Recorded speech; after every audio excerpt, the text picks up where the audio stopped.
Salam, axşamınız xeyir olsun, hörmətli tamaşaçılar, Xəzər xəbəri izləyirsiniz. Prezident İlham Əliyev ABŞ Konqresinin Nümayəndələr Palatasının üzvü Abraham Hamadeni qəbul edib. Prezident Donald Trumpın ikinci dəfə hakimiyyətə gəlişindən sonra Azərbaycan-ABŞ əlaqələrinin uğurla inkişaf etdiyini vurğulayıb. ABŞ prezidenti ilə şəxsi münasibətlərinin yüksək səviyyədə olduğunu deyən dövlət başçısı Birləşmiş Ştatlara səfərlərini və Donald Trumpla görüşlərini, həmçinin vitse-prezident J.D. Vance'in ölkəmizə səfərini məmnunluqla xatırlayıb. Azərbaycan Respublikası hökuməti ilə Amerika Birləşmiş Ştatları hökuməti arasında strateji tərəfdaşlıq xartiyasının imzalanmasını, nümayəndələrimizin genişləndirilməsi baxımından tarixi rola malik olduğunu qeyd edib. Söhbət zamanı Abraham Hamadeninin ABŞ Konqresində azadlığa dəstək aktına 907-ci düzəlişin ləğvi ilə bağlı irəli sürülmüş qanun layihəsinə həm müəllif olmasının əhəmiyyətinə toxundu. Prezident İlham Əliyev Abraham Hamadeninin ölkəmizə səfərinin uğurlu olacağına əminliyini bildirib. Söhbət zamanı Azərbaycan və ABŞ prezidentlərinin strateji tərəfdaşlığımızın dərinləşdirilməsi istiqamətində səylərinə toxunulub. Hər iki liderin dövlətlər arası münasibətlərimizin inkişafına böyük önəm verdikləri qeyd olunub. Donald Trumpın Azərbaycanla Ermənistan arasında sülh gündəliyinin irəli aparılmasında rolu xüsusi vurğulanıb.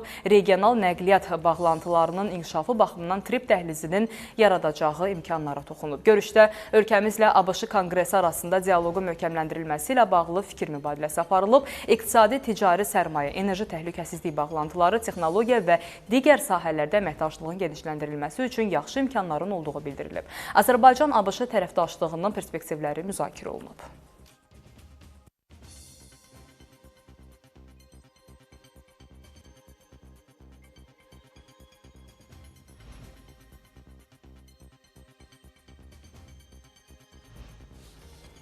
Xarici İşlər Naziri Ceyhun Bayramov ABŞ Konqresinin Nümayəndələr Palatasının üzvü Abraham Hamadeyi qəbul edib. Görüş zamanı Azərbaycan, ABŞ ikitərəfli münasibətlərinin hazırki vəziyyəti və inkişaf perspektivləri, regional və beynəlxalq təhlükəsizlik məsələləri, enerji təhlükəsizliyi, nəqliyyat və kommunikasiya əlaqələri, eləcə də Cənubi Qafqazda post-münaqişə dövründə mövcud vəziyyət ətrafında fikir mübadiləsi aparılıb.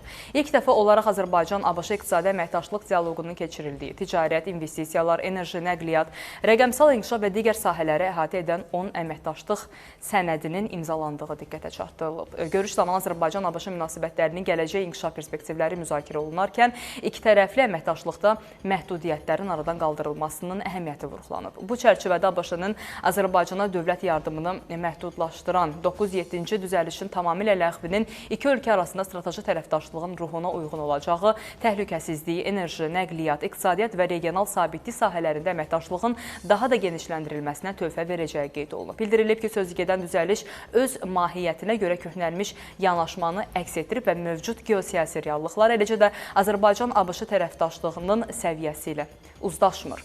Görüşdə deməli qarşılıqlı maraq doğuran digər regional və beynəlxalq məsələlər ətrafında da fikir mübadiləsi aparılıb.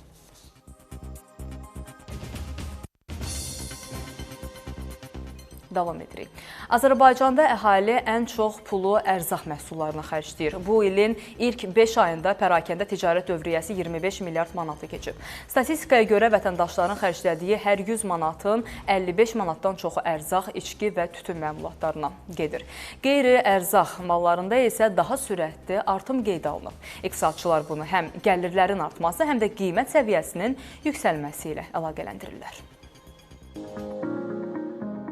Əhalinin xərclədiyi hər 100 manatın 55 manatdan çoxu gündəlik tələbat mallarına sərf olunur. Dövlət Statistika Komitəsinin məlumatına görə bu ilin yanvar-may aylarında pərakəndə ticarət şəbəkəsində istehlakçılara 25 milyard 510 milyon manatlıq məhsul satılıb. Bunun 14 milyard manatdan çoxu ərzaq məhsulları, içkilər və tütün məmulatlarının 11 milyard yarıma yaxını isə qeyri-ərzaq mallarının payına düşüb. Rəqəmlər göstərir ki, vətəndaşların xərclərində ən böyük pay yenə ərzaq məhsullarına aiddir. Ümumi xərclərin 50,9% ərzağa, 4,6% içkilər və tütün məmulatlarına sərf olunub. Başqa sözlə, ailə büdcəsinin yarıdan çoxu gündəlik istehlak məhsullarına yönəlir.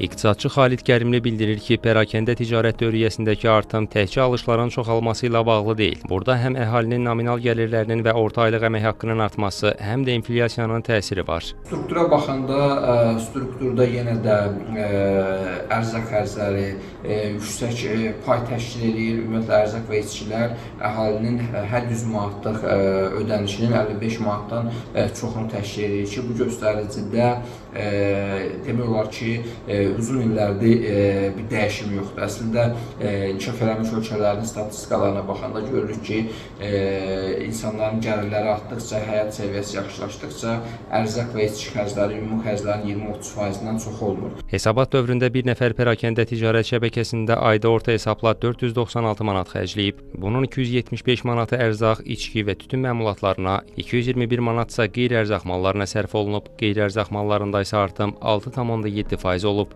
Bu həm həmin məhsulların ixal qiymətlərinin artması, həm də eyni zamanda əhalinin bu cür alətlərdən daha çox və daha geniş istifadə etməsinin nəticəsidir.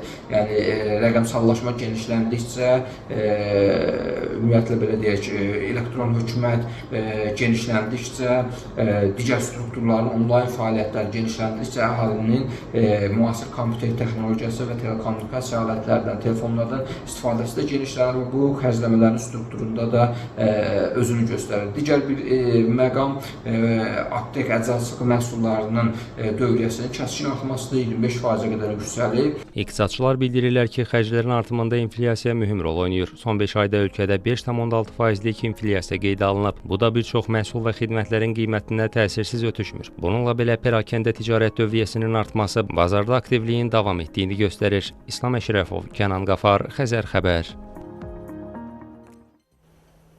Paytaxtın mərkəz ərazilərində yerləşən 12 mərtəbəli yaşayış binasının mansard hissəsində qanunsuz tikinti işlərinin aparıldığı, yeni mənzillərin inşa olunduğu barədə Xəzər xəbərin qaynar xəttinə şikayət daxil olub. Şikayətçilər iddia edirlər ki, Monolit MTK-ya məxsus binanın texniki sahəsi 3-cü şəxslərə satılıb və bir neçə aydır ki, tikinti işləri həyata keçirilir. Bəs iddialar nə qədər doğrudur?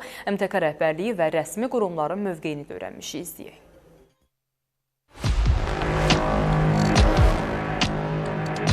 Şəhərin mərkəzində yerləşən 12 mərtəbəli binanın damında yeni mənzillər tikilib, satışa çıxarılır.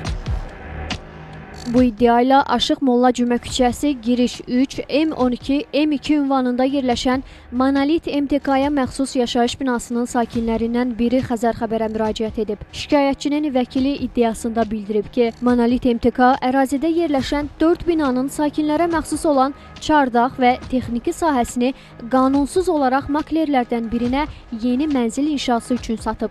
Monolit MTK tərəfindən tikintisi həyata keçirilmiş çox mənzilli yaşayış binasında hüquqlarını müdafiə etdiyim şəxsə məxsus şəxsin evinin üzərində, mansard hissəsində layihədən kənar yaşayış evləri tikilir və bu digər şəxslərə satılır. Və nəzərinizə çatdırmaq istəyirik ki, binanın bu hissəsi mənzil mülkiyyətçilərinin ümumi istifadəsində olan sahədir.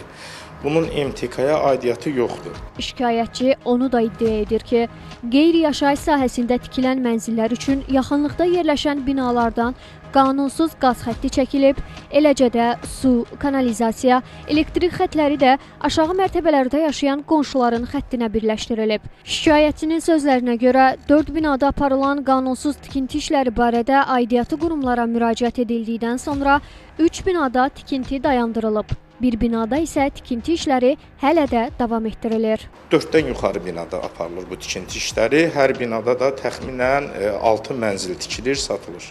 Bizə bir neçə, belə deyək, şəxslər çıxıb ki, bildirirlər ki, kvadratı 1200-1500 Azərbaycan manatına Monolit MTK-dan bu yerlər alınıb. İddialarda adı çəkilən Monolit MTK ilə əlaqə saxladıq. Tikinti şirkətinin əməkdaşı iddialara aydınlıq gətirərək aparılan işlərin tam qanuni, layihəyə uyğun və razılaşdırılmış olduğunu bildirdi. Mansartda burada əvvəldən olunan mansartda sonradan bir şey tikilib eləməyib burada.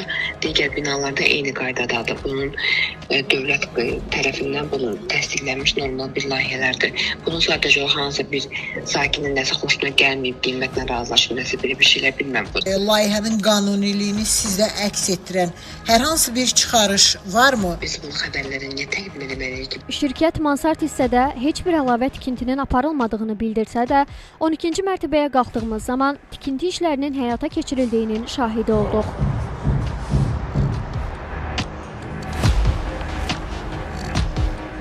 Hətta sosial şəbəkələrdə sözgedən binaya məxsus mansart tipli mənzillərin satışı üçün elanlar da həyata keçirilir.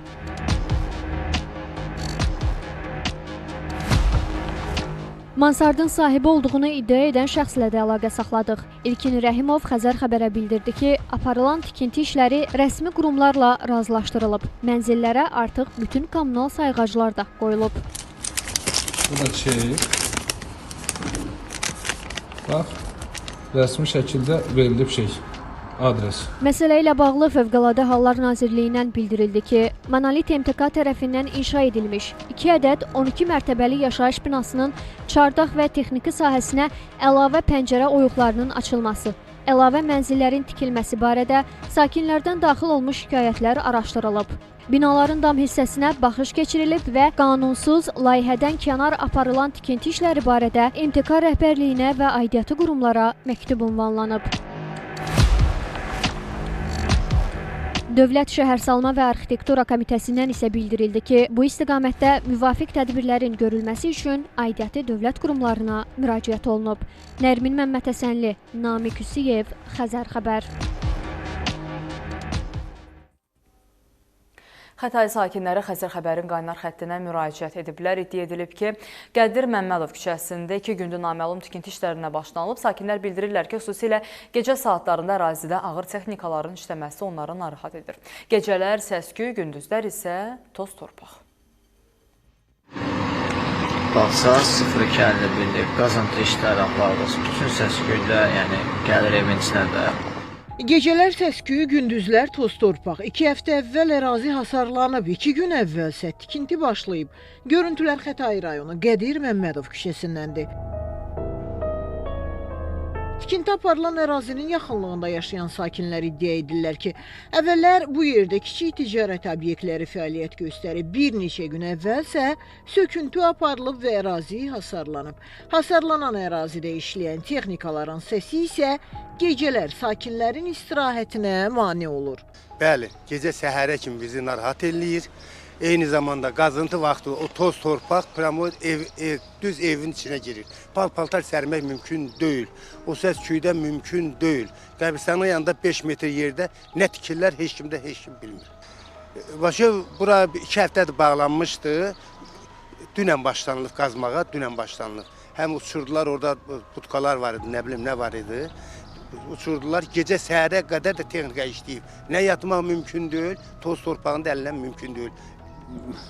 Tikirlər. Kim tikir, nə tikir, xəbərimiz yoxdur. Sözsüz ki, sözün doğrusu o tikinti bizdən biraz aralıdır, ancaq yəqin ki, bu 5 nömrəli binanın cəmaatına təsir edir onlar, sözsüz. Yəqin ki, narahat edirlər, şikayət edirlər də. Durduğu yerdə işimlə şikayət edilməz. Özünü sahə rəisi kimi təqdim edən şəxs şifahi olaraq Xəzər xəbərə bildirdi ki, hazırda avtomobillərin park olunması üçün müasir, çox mərtəbəli avto dayanacaq inşa olunur. Tikinti ilə bağlı aidiyyatı qurumların müvafiq icazə sənədləri var. O da qeyd olundu ki, sakinlərlə danışıq aparılıb və həftə sonuna kimi ərazidə gec saatlarda aparılan tikinti işləri yekunlaşacaq. Sevinç Vagif qızı, Davud İbrahimov, Xəzər xəbər. Bir ana övladının səsinə həsrət qaldı, bir ata qızının yolunu göstərdi. Yaxınları isə yarım qalan arzuların ağrısını ürəyində daşıdı. Gənc bir qız həyatının ən gözəl çağında gözlərini əbədi yumdu. Bəlkə də qurduğu xəyallar vardı, getmək istədiyi yollar, demək istədiyi sözlər. Amma tali ona çox az zaman verdi. Lakin o bu dünyadan gedərkən belə insanlara həyat bəxş etdi. Ölümündən sonra orqanlarını bağışlayan 24 yaşlı Məryəm Əliyevanın hekayəsini ekranlara gətiririk.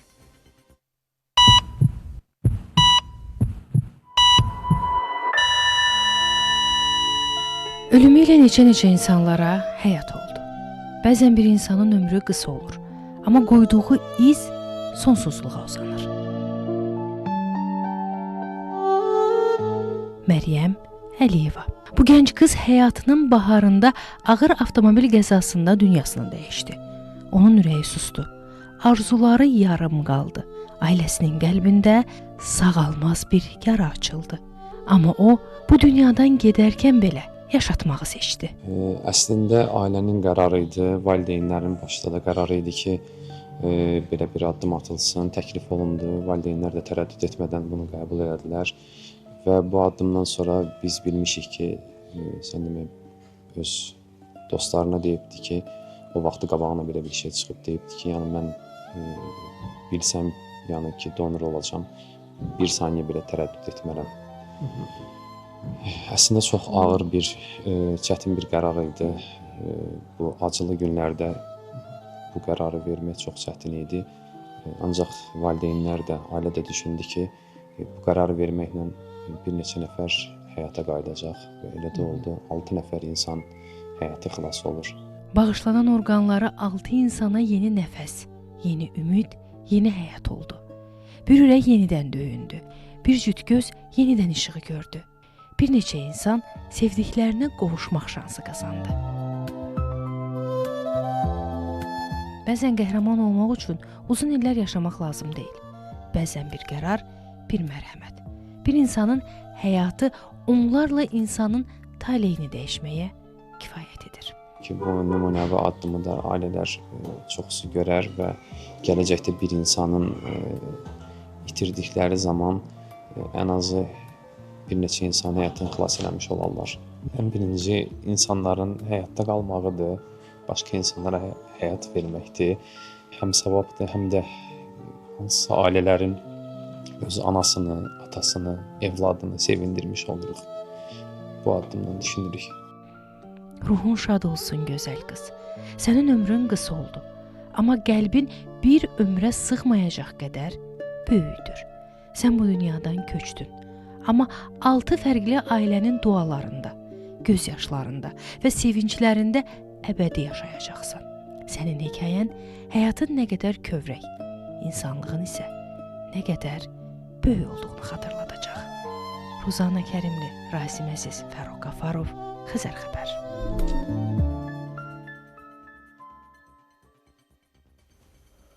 Mingəçevirdə isə qaraciyər sirrozundan əziyyət çəkən şəxs orqan köçürülməsi üçün aylardır gözləyir. Həkimlər bildirir ki, xəstə təcili əməliyyat olunmalıdır. Xəstə özü donorda tapıb, lakin aylardır ki, Səhiyyə Nazirliyindən icazə ala bilmədiyini iddia edir.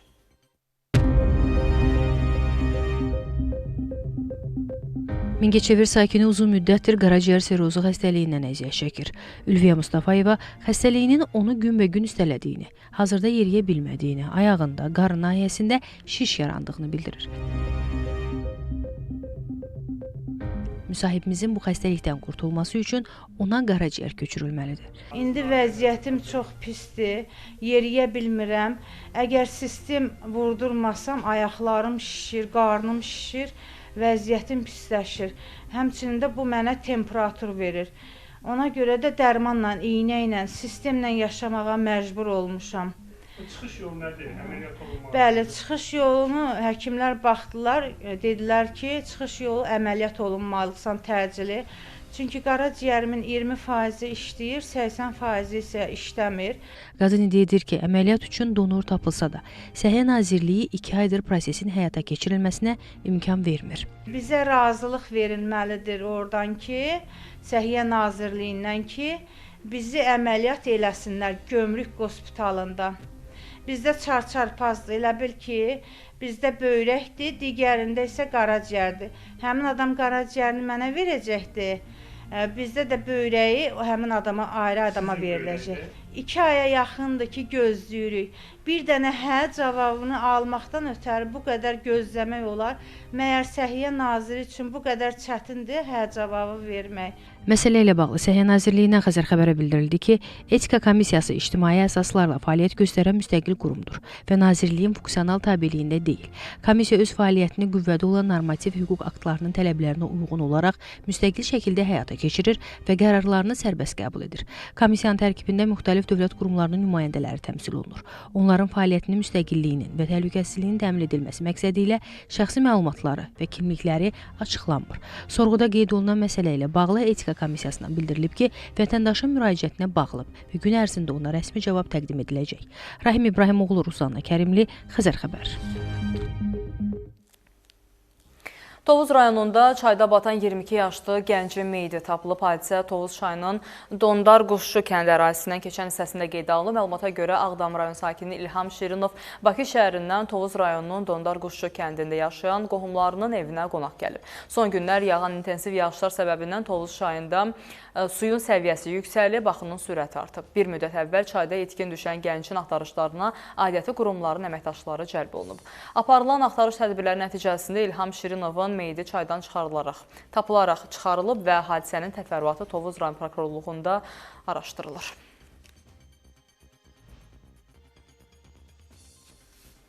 Bərdədə 10 kiloqramdan artıq narkotik vasitə qanunsuz dövriyyədən çıxarılıb. Bu barədə Daxili İşlər Nazirliyi məlumat yayıb. Bərdə rayon polis şöbəsinin əməkdaşları tərəfindən keçirilən tədbirlərlə narkotik vasitələrin qanunsuz dövriyyəsi ilə məşğul olmaqda şübhəli bilinən Miranə Nuruşova saxlanılıb. Ondan satış məqsədi ilə əldə etdiyi ümumilikdə 10 kiloqramdan artıq marixuana və həşiş aşkar olunub. Faktla bağlı cinayət işi başlanılıb. Miranə Nuruşova barəsində məhkəmənin qərarı ilə həbs qətimkan tədbiri seçilib, araşdırmalar davam etdirilir.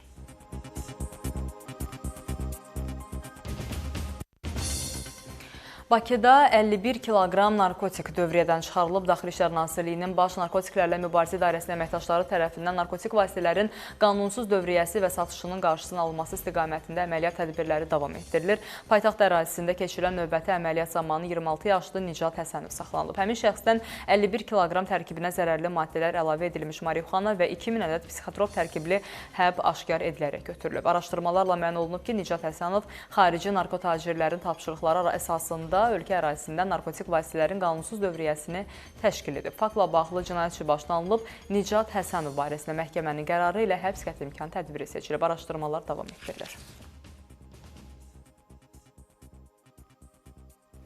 Şirvan şəhəri Sahib Zeynalov küçəsi 2 ünvanda yerləşən binanın qəzalı vəziyyətdə olduğuna görə sakinlərin köçürülməsi ilə bağlı məlumat təqdim etmişdik. Burada yaşayan 20 ailəyə Şirvan şəhər İcra Hakimiyyəti 6 aylıq kirayə haqqı ödənilməklə digər mənzillərə köçürdü. İndi isə sakinlər deyirlər ki, artıq onlara ayrılan 6 aylıq kirayə ödənişinin müddəti başa çatıb və əlavə pul verilmir. Binada isə bu günədək hər hansı təmir bərpa işləri aparılmayıb.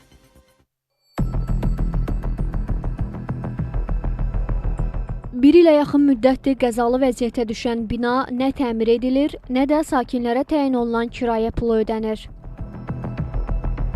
Şirvan şəhəri Sahib Zeynalov 2 ünvanında yerləşən bina aylardır ki, qəzalı vəziyyətdə qalıb. Yaşayış binasının zirzəmisində yaranan problem hələ də öz həllini tapmayıb. Bir müddət əvvəl aidiyyatı qurumların apardığı baxış zamanı binanın qəzalı vəziyyətdə olduğu müəyyənləşdirilib və təhlükəsizlik məqsədi ilə sakinlər təxliyə ediliblər. Şirvan şəhər İcra Hakimiyyəti bina sakinlərinin kirayə mənzillərdə yerləşməsi üçün 6 aylıq kirayə xərclərini qarşılayıb. Sakinlərə ödənilən 6 aylıq kirayə pulunun müddəti bitib və üzərindən artıq bir ay vaxta keçib. Bizim bu öyümüzdə, burada 3 otaqlı evdir. Ev uçulur gedir. Bizə bir sərəncam qılsınlar da, harıca bilinsin olacaq. Bizə dedilər 6 ay. 6 ayacan hələ bir dənə iş görməyiblər. Heç bir iş görməyiblər. İndi 6 ayda keçib, nə pul verən var, nə ev verən var, nə tikinti verən var. Bu haçağacan bilinsin olacaq. 7-ci aydır ki, çıxıb bizi təxriyə eləyiblər. Eləyiblər, 6 ayın pulunu veriblər. İndi də pul vermirlər, pul da vermirlər. Nə binamızı remont eləmirlər, düzəldirmirlər, nə də bizə pulu vermirlər. Sakinlər bildirirlər ki, binanın taleyi ilə bağlı hələ də konkret qərar yoxdur. Yaşayış binasının söküləcəyi, əsaslı təmir ediləcəyi, yoxsa bərpa olunacağı barədə onlara rəsmi məlumat verilməyib. Binada biz neçə illərdir yaşayırıq. Bir müddət bizi bu bina qəzalı olduğuna görə müraciət elədik müəyyən orqanlara, bizi təxliyə elədilər. Lakin artıq 7-ci aydır. Bizim bu deməli heç bir bu binada heç bir təmir işləri aparılmır, bərpa işləri aparılmır. 6 aylıq bizə pul verdilər. Lakin indi o pulu da kəsiblər, vermirlər və biz də qalmışıq belə. İndi biz nə eləyək ki, bu evə onda məcburuq bu evə qayıdaq. Məsələ ilə bağlı Şirvan şəhər İcra Hakimiyyətindən bildirildi ki, hazırda binada müvafiq dövlət qurumu ilə birlikdə işlər görülür. Layihələndirmə işləri son mərhələdədir. Lakin buna baxmayaraq sakinlər tərəfindən binada işlərin gecikməsi narazılıq yaratmışdır. Bununla bağlı bildirilir ki, təkrarən kira haqlarının ödənilməsi və binada bərpa gücləndirmə işlərinin sürətləndirilməsi məqsədi ilə tərəfimizdən Azərbaycan Respublikası Baş Nazirinə yenidən müraciət hazırlanmışdır. Qeyd edək ki, binada 20 ailə yaşayır. Elməddin İsmailov, Nərmin Məmmədhəsənli, Xəzər xəbər. Gədəbəy sakini 6 il əvvəl aldığı avtomobilini sata bilmir. Mülkiyyətində olan nəqliyyat vasitəsinə məhdudiyyət tətbiq edilən vətəndaş çıxılmaz vəziyyətdə qaldığını deyir. Maraqlıdır ki, o avtomobildən sərbəst şəkildə istifadə edə bilsə də onu sata bilmir. Dediyinə görə buna səbəb maşının əvvəlki sahibinin banka borcu olmasıdır. Aldığı avtomobili öz adına rəsmiləşdirsə də, əvvəlki sahibinin banka olan borcuna görə sata bilmir. Bu iddia ilə bağlı Xəzər xəbərin qaynar xəttinə Gədəbəy sakini Süleyman Aliyev müraciət edib. Onun sözlərinə görə 6 il əvvəl avtomobil alıb və dövlət qeydiyyat nişanı saxlanılmaq şərti ilə nəqliyyat vasitəsini öz mülkiyyətinə keçirib. Bu il isə həmin minik avtomobilini satmaq qərarına gəlib, lakin notariat kontorunda baş etibarnamə rəsmiləşdirərkən ona nəqliyyat vasitəsini sata bilməyəcəyi bildirilib. Buna səbəb kimi isə 2022-ci ildə Samux rayon İcra və Probasiya şöbəsi tərəfindən avtomobilin satışına məhdudiyyət, nəzarət tədbiri tətbiq edilməsi göstərilib. Mən maşın 2020-dən öz adıma ola. Siz bunu 2001-ci yəsi olub, neçənci yəsi olduğunu bilmirəm. Göygöl sakini biri olub. Səfərov Əbülfət Cumalıoğlu adına banka borcu olduğu üçün mənim nəqliyyat vasitəmi, əmlakımı onun adına banka nə deyirlər ona, həbs girov qoyulub. Vətəndaş Süleyman Aliyev deyir ki, məsələ ilə bağlı aidiyyəti qurumlara müraciət edib, lakin hələ ki nəticə əldə olunmayıb. Merodan dedilər ki, bizim onlara heç bir qarışacağımız yoxdur. Bizdə aformit olan vaxtı maşında heç bir günovzat sistemi aşkar olunmayıb. Bu sonradan olub. 881 qaynar çağrı xəttinə müraciət eləmişəm. Oradan da deyiblər ki, sizin müraciətinizə baxılacaq, araşdırılacaq. Sözün düzü hələ heç bir bugünkü günə kimi heç bir məlumat, heç bir cavab gəlməyib. Ədliyyə Nazirliyindən sorğumuza cavab olaraq bildirildi ki, məsələ ilə bağlı araşdırma aparılır. Araşdırmanın nəticəsindən asılı olaraq vətəndaşın probleminin həlli istiqamətində müvafiq addımlar atılacaq. Cümşüd Məmmədov, Kənan Qafar, Xəzər xəbər. Son vaxtlarda avtomobillərin ön hissəsində quraşdırılan LED kapot işıqlarının satışı və istifadəsi geniş yayılıb. Satıcılar bunun qanun pozuntusu olmadığını iddia etsələr də, Baş Dövlət Yol Polisi İdarəsi əksini deyir. Qurumun məlumatına görə nəqliyyat vasitəsinə istehsalçı tərəfindən nəzərdə tutulmayan əlavə işıq cihazlarının quraşdırılması yol verilməzdir. Kapot işığı, işığı güclü versiyada. Son vaxtlarda sosial şəbəkələrdə bu cür elanlara çox rast gəlinir. Avtomobillərin ön hissəsinə quraşdırılan LED kapot işıqlarının satışı da geniş yayılıb. Bu məhsullara tələbat kifayət qədər yüksəkdir və qiymətləri 25-35 manat arasında dəyişir. Satışla məşğul olan bəzi şəxslər işıq sisteminə daxil edilən bu cür müdaxilələrin cərimə ilə nəticələnmədiyini iddia edərək müştəri cəlb etməyə çalışırlar. Məsələ ilə bağlı Baş Dövlət Yol Polisi İdarəsindən isə bildirildi ki, bu kimi hallar yollarda təhlükəli vəziyyət yaradır. Bəzi sürücülər nəqliyyat vasitələrinə istehsalçı müəssisə tərəfindən nəzərdə tutulmayan əlavə işıq cihazları və digər avadanlıqlar quraşdırırlar. Belə müdaxilələr digər hərəkət iştirakçılarının diqqətini yayındırmaqla yanaşı, yol hərəkəti təhlükəsizliyi üçün ciddi təhlükə yaradır. Qanunvericiliyin tələbinə əsasən, istehsalçı müəssisə tərəfindən nəzərdə tutulmuş avadanlıqlar istisna olmaqla, nəqliyyat vasitəsinin konstruksiyasına dəyişiklik edilməsi, o cümlədən əlavə işıq cihazlarının quraşdırılması yol verilməzdir. Qeyd edilib ki, bu cür vasitələrin istifadəsi qanunla qadağandır. Bu cür hallar yol polisi əməkdaşları tərəfindən aşkar edildikdə nəqliyyat vasitəsinin istismarı məhdudlaşdırılır və sürücü barəsində qanunvericiliyə uyğun inzibati tədbirlər görülür. Baş Dövlət Yol Polisi İdarəsi sürücülərə müraciət edərək nəqliyyat vasitələrinin konstruksiyalarına özbaşına dəyişiklik etməməyi, əlavə işıq cihazları quraşdırmamağı və yol hərəkəti təhlükəsizliyi qaydalarına ciddi əməl etməyi tövsiyə edir. Belə vasitələri maşına quraşdıran şəxslərlə bağlı polis tərəfindən tədbirlərin görülməsi davam etdirilir. Fidan Əsədli, Xəzər xəbər. Bərdə rayonunun Bala Göyüşlü kəndinin sakinləri yol problemi ilə bağlı Xəzər xəbərə müraciət ediblər. Onlar deyirlər ki, kəndin içərisindən keçən təxminən 7 kilometrlik yolun asfaltlanmaması gediş-gəlişi çətinləşdirir.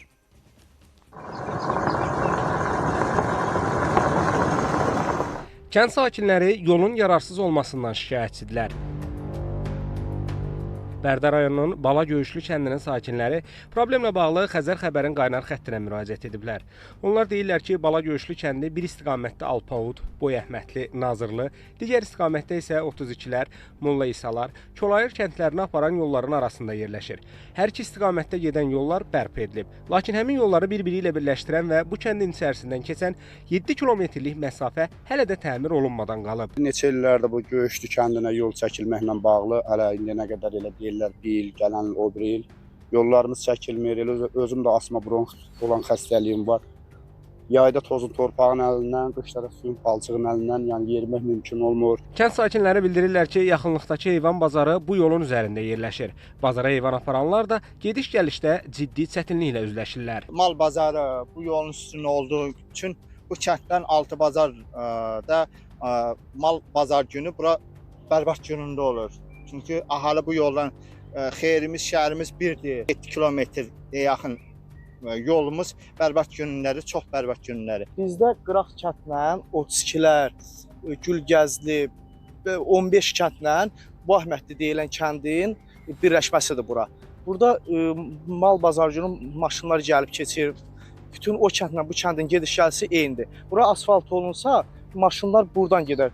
Buradan Ağcabədi yolu deyirlər. Ağcabədi yolu tərəfdən fırlanır. Məsələ ilə bağlı Avtomobil Yolları Dövlət Agentliyindən bildirildi ki, sözgedən yolla bağlı təkliflər planı hazırlanaraq aidiyyatı dövlət orqanlarına təqdim edilib. Növbəti investisiya proqramları çərçivəsində də həmin ərazi üzrə təmir işləri aparılacaq.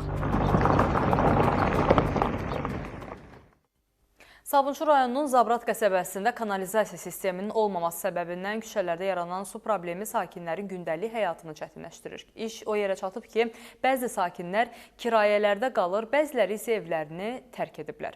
Problemin həlli ilə bağlı aidiyyatı qurumların da mövqeyini öyrənmişik. Günəş parıldayır, hava istidir. Buna baxmayaraq, küçədəki gölməçənin suyu aylardır qurumur. Bura Sabunçu rayonu Zabrat qəsəbəsi bir ünvanıdır, Sabit Orucov küçəsidir. Küçə su ilə doludur, sakinlərin bildirdiyinə görə vəziyyət təxminən 2 aydır ki, bu cür davam edir. Küçənin suyu evlərə, evin həyitinə və içərisinə dolur. Sakinlərin sözlərinə əsasən yaranmış vəziyyətə görə əksəriyyət evlərini tərk edib. Kanalizasiya sistemimiz yoxdur. Neçə illərdir, 20 ildən çoxdur biz burada yaşayırıq. Hər il bizə söz verirlər, bugün çəkilər, sabah çəkilər, çəkilmir. Oradan pastayan axır. Harada çökək evlər var, o tiklərdən axa-axa gəlir, elə həmin kanalizasiyaların problemidir. Axır gəlir, aşağıda çökəkdə qalır. Neçə nəfərlərimiz evlərdən köçdülər, başqa yerlərdə qaldılar, ev təmiz remontu getdi, pollar söküldü, nə günlərə qalıb. O da bildirildi ki, mövcud problem 2 ilə yaxındır davam edir. Mən bu evdə gəzə bilmirəm. Ancaq bir dənə divana keçirəm, oradan da üzr istəyirəm yataq otağına, vəsə. Bax belə 1 metrə yer. Qalan yer hamısı çürüyüb. 3 ildir bura köçmüşəm mən. Belə şey görməmişdim. Birinci dəfədir bu yağışdan sonra bu cür hadisə baş verib. Evim bir də gördüm, su bastı. Problem hələ keçən ildən var. Ümumiyyətlə burada kanalizasiya sistemi yoxdur. Problem ömür boyu burada problem olub da bu Zabratda demək olar ki, bu il vəhşi bərbad gündə olmuşuq biz. Mən özüm bu qışı 2-3 dənə ev dəyişmişəm. Yəni Allah da şahiddir, qonşular da bilir. Hər dəfə mənim evimi su basıb körpü uşaqlarla qalmışam kirayələrdə. Məsələ ilə əlaqədar Sabunçu rayon icra hakimiyyətindən bildirildi ki, rayonun Bakıxanov, Sabunçu və Zabrat qəsəbəsinin bir hissəsi istisna olmaqla digər qəsəbələrində, o cümlədən Zabrat qəsəbəsi Sabit Orucov küçəsində də mərkəzləşmiş kanalizasiya şəbəkəsi olmadığından aramsız yağıntılar zamanı məişət, yağış və qurut sularının hər hansı bir istiqamətdə kənarlaşdırılmasında çətinliklər yaranır. Bu şəbəkənin qurulması aidiyyatı üzrə Dövlət Su Ehtiyatları Agentliyi tərəfindən dövlət proqramları çərçivəsində icra olunur. O da vurğulandı ki, sözü gedən ərazidən çirkab su daşıyan texnikalar vasitəsilə yığılmış sular dəfələrlə kənarlaşdırılsa da problemin tam həlli mümkün olmayıb. Aytən Fehruz Cabbar Qarıyağdıoğlu, Xəzər xəbər. Sürücüsüz idarə olunan avtomobillər artıq dünyanın bir çox ölkəsində gündəlik həyatın bir hissəsinə çevrilib. Azərbaycanda da belə nəqliyyat vasitələrinin istismarını tənzimləyəcək qaydaların hazırlanması istiqamətində müzakirələr aparılır. Mütəxəssislər hesab edir ki, yeni texnologiyaların tətbiqi ilə yanaşı hüquqi mexanizmlər və mümkün risklər də nəzərə alınmalıdır. Sürücüsüz idarə olunan avtomobillər üçün yeni qaydalar hazırlanır. Nəqliyyat məsələləri üzrə ekspert Elməddin Muradlının sözlərinə görə, hazırda belə avtomobillərin istismarı qaydalarının tənzimlənməsi ilə bağlı qanunverici orqanlarda müzakirələr aparılır. Texnologiyaların inkişafı bəzən qanunvericilikdə də müəyyən dəyişikliklər etməyə sövq edir və artıq Azərbaycanda Milli Məclis tərəfindən bu tipli müzakirələr başlayıb, xüsusi olaraq burada avtonom nəqliyyat vasitələrini qeyd etmək yerinə düşər. Bu cür nəqliyyat vasitələrinin belə deyək də, törətdiyi xətaların hansı formada sənədləşdirilməsi, hansı formada qeydə alınması, cərimələrin kimə tətbiq olunması məsələsi mexanizm kimi qurulmalıdır. Ekspertin sözlərinə görə avtonom nəqliyyat vasitələri hazırda dünyanın bir çox ölkəsində geniş yayılıb. Belə nəqliyyat vasitələrində naviqasiya sisteminə müvafiq ünvanı daxil etmək kifayətdir ki, avtomobil sərnişini təyin olunmuş ünvana təhlükəsiz şəkildə çatdırsın. Avtonom nəqliyyat vasitəsi belədir ki, sürücü onu kodlaşdırır, konkret bir istiqamət üzrə yönləndirir. Yol nişanları və nişanlanma xətləri ilə hərəkət edir, çünki onları tanıyır və ona uyğun hərəkət edir. Elməddin Muradlı həmçinin onu da vurğuladı ki, avtonom nəqliyyat vasitələrinin hərəkəti üçün tətbiq olunacaq qaydaları hazırlayarkən risklər də nəzərə alınmalıdır. Nərmin Məmmədhəsənli, Ramil İbrahimov, Xəzər xəbər. Beynəlxalq Təhsil Mərkəzi Bakı Expo Mərkəzinə keçirilən 7-ci yerli şirkətlərin tanıtım sərgisində iştirak edir. 17-21 iyun tarixlərində Bakı Expo Mərkəzində keçirilən 7-ci yerli şirkətlərin tanıtım sərgisində Beynəlxalq Təhsil Mərkəzi 235 nömrəli stendlə iştirak edir. Stenddə Türkiyənin Sabancı Universiteti, İtaliya Universitetləri, Çinin Cicang Universiteti və Oxford Beynəlxalq Təhsil Qrupunun nümayəndələri yer alır. Həmçinin stendi ziyarət edənlər üçün sürpriz hədiyyələr təqdim olunur. Bizim stendimizdə də 20-dən çox dünyanın ən aparıcı universitetləri iştirak edirlər. İtaliya universitetləri, Çin, İngiltərə, Amerika, Türkiyə, Özbəkistan universitetləri təmsil olunur. İtaliyadan 16 universitet birbaşa nümayəndəliyi var stendimizdə.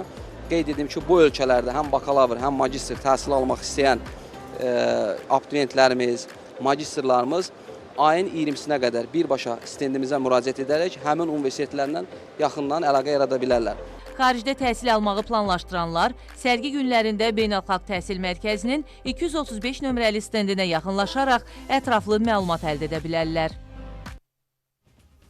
Digər bankdakı yüksək faizli lombard kreditini daha münasib şərtlərlə bağlamaq istəyənlər üçün Ekspres Bankda fürsət var. Ətraflı məlumat üçün xəbəri sona qədər izləyin. Ekspres Bank digər banklardakı lombard kreditini daha uyğun şərtlərlə bağlamaq istəyənlər üçün yeni qızılı kampaniyaya start verib. Kampaniya müddətində başqa bankdakı lombard kreditini Ekspres Banka gətirən müştərilər illik faiz dərəcəsinə 3%-ədək endirim əldə edəcəklər. Ekspres Bank olaraq qızılı kampaniya çərçivəsində digər bankdakı qızıl təminatlı istehlak kreditlərini bağlamaq istəyən müştərilərə illik 3%-ədək endirim təklif edirik. Belə ki, 100 min manatadək kredit məbləğini aylıq 1,5%-dən başlayaraq 3 aydan 48 ayadək müddət əldə etmək mümkündür.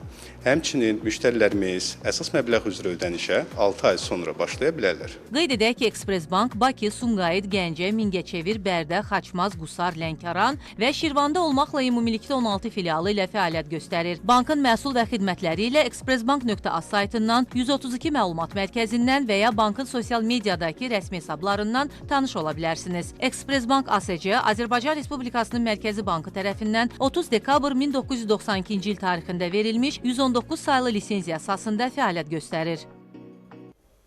Davam edirik.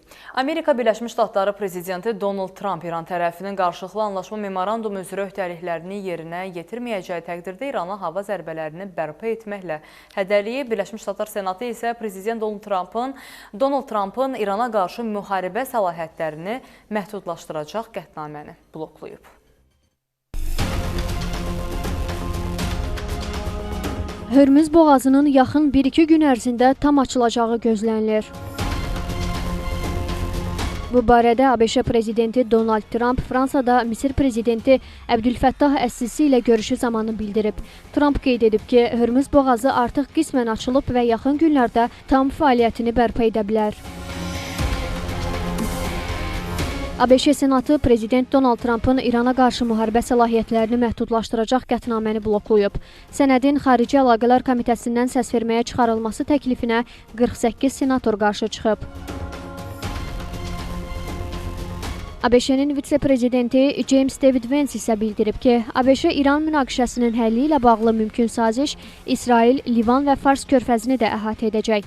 O qeyd edib ki, tərəflər arasında əldə olunan razılaşma regionda sülh və sabitliyin möhkəmlənməsinə xidmət edə bilər.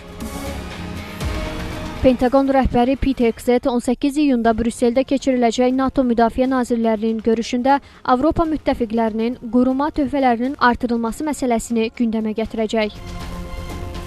Bu arada Roma papası 14-cü Leo isə X sosial şəbəkəsində paylaşım edərək ABŞ və İran arasında mümkün razılaşmanın yaxın şərqdə qarşılıqlı etimad, təhlükəsizlik və sabitliyin güclənməsinə töhfə verəcəyinə ümid etdiyini bildirib. Abşeron Mallda fəaliyyət göstərən TVT Depo müasir təhlükəsizlik sistemləri və texnoloji həlləri ilə müştərilərin xidmətindədir. Təhlükəsizlik bugün həm evlərin, həm də biznes obyektlərinin ən vacib ehtiyaclarından biridir. Məhz bu ehtiyaclara cavab verən TVT Depo artıq Abşeron Mallda fəaliyyət göstərir. Abşeron Mall'un 4-cü korpus 4-cü mağazasında yerləşən TVT Depo müştərilərinə müasir təhlükəsizlik həlləri təqdim edir.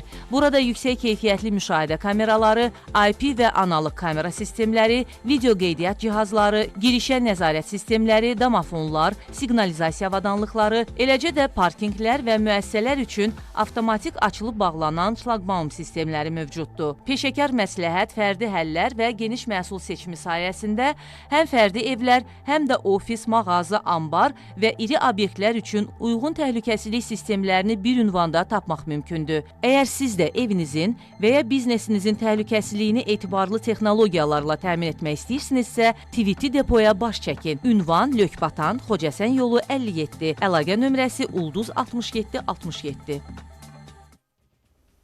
Tamstore Marketlər şəbəkəsi 7 gün davam edəcək Tamda ucuz günlər başladı kampaniyasına start verib.